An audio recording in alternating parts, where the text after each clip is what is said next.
তো আপনাদের হয়তো প্রশ্ন আসতে পারে যে ভাই অনেকের তো ডিমই দেন, আপনি ডিম দেওয়ার পরেও কেন ফেলে দিচ্ছেন? তো দেখতে পাচ্ছেন এই যে এই ডিমটা যে আমার হাতে নিয়েছি, এটা একটা ডিম এবং আরেকটা ডিম নিব এখন। তো এই দুইটা ডিমে কিন্তু মাশাআল্লাহ ভালো সাইজের ডিম দিয়েছিল। তো যারা কবুতর চিনেন তারা হয়তো দেখতে পাচ্ছেন যে মাদিটা হচ্ছে ঘিয়াচুল্লি বা সলদি কবুতর যেটা বলে, আর নর কবুতরটা হচ্ছে গিরিবাজ দেশি ক্রস। তো দুইটা কবুতরই যেহেতু ফাটা ফাটা মানে আসলে যারা বোঝে তারা তো বুঝলেনই, দুইটা কবুতরই দুই জাতের এবং ক্রস কবুতর এগুলো।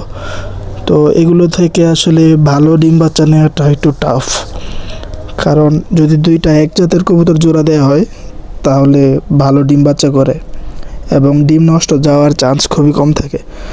তো আমি এই দুইটা মূলত হাট থেকে নিয়েছিলাম, তখন এত একটা ভালো চিনি নাই, কবুতর নিয়ে নিয়েছিলাম। তো এর কারণে কিন্তু আমি জোড়া